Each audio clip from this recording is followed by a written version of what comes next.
బోటి కర్రీ అంటే అందరికీ చాలా ఇష్టం. కానీ దాన్ని సరైన పద్ధతిలో చేసినప్పుడు మాత్రమే దాని టేస్ట్ అయితే బావుంటుందండి. ఈరోజు నేను మా అమ్మతోని ఈ బోటి కర్రీని చేయించబోతున్నాను.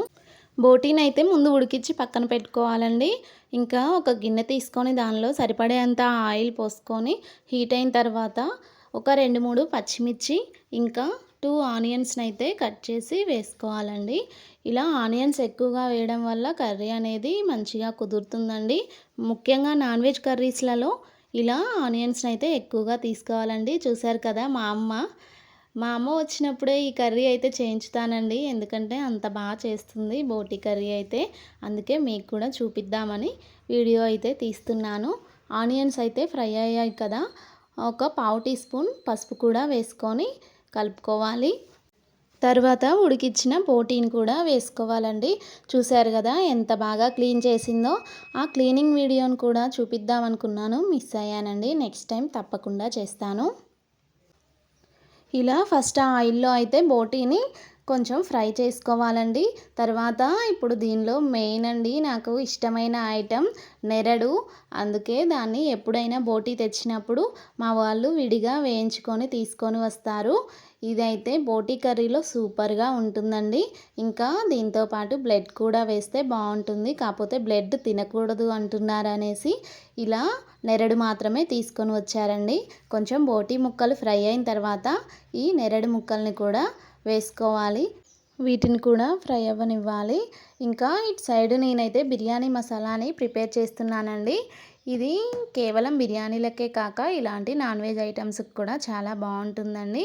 బిర్యానీ మసాలా హోల్ అని ఉంటుంది. ఇలా ఈ ప్యాకెట్ని అయితే తెచ్చేసుకొని నేను గరం మసాలా ప్రిపేర్ చేసుకొని పెట్టుకుంటానండి. స్పెషల్ ఐటమ్స్లో మాత్రం వేస్తాను. ఇంకా ఇటువైపు అయితే ఈ కర్రీ రెడీ అవుతుంది కదా!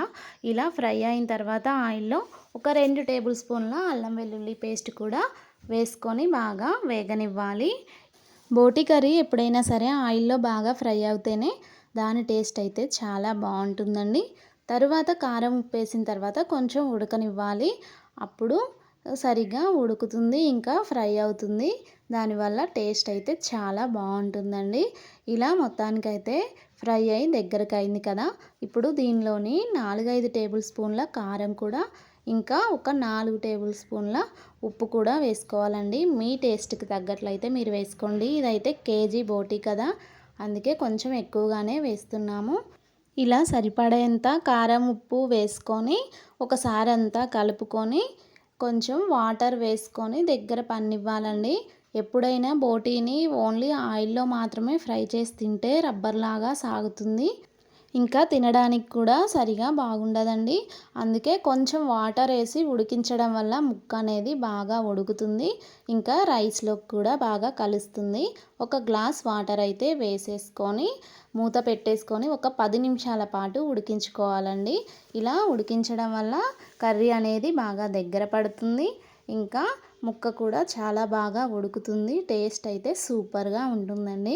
మనమందరం అయితే కొత్తిమీర చివర్లో వేస్తాం కదా! మా అమ్మ అయితే ఇప్పుడే వేసేసిందండి. ఎందుకమ్మా ఇప్పుడే వేసావు, ఫైనల్లో పైన వేసుకుందాం కదా అని అంటే, అలా కాదు, ఇలా వేస్తేనే మంచిగా ముక్కకు పట్టేసి టేస్ట్ బాగుంటుంది అని చెప్పేసింది. ఇంకా దీనిలో సరిపడేంత మసాలా వేసుకోండి. నేను ధనియాల పొడి ఇంకా గరం మసాలాను కూడా వేసేసాను. ఇలా మసాలాలు వేసిన తర్వాత తొందరగా కలర్ అయితే చేంజ్ అవుతుంది. మనందరికి కూడా ఈ కలర్లో వస్తేనే ఇష్టం కదా బోటీ కర్రీ అయితే. ఇలా అయితే బ్లాక్గా ఉంటే చాలా బాగుంటుంది చూడ్డానికి. తింటే కూడా టేస్ట్ అయితే చాలా బాగుంటుందండి. అంతే, ఇలా కర్రీ అంతా అయితే రెడీ అయిపోయింది. ఈ వీడియో కనుక మీకు నచ్చినట్లయితే లైక్ చేయండి, షేర్ చేయండి, సబ్స్క్రైబ్ చేయడం మాత్రం మర్చిపోకండి.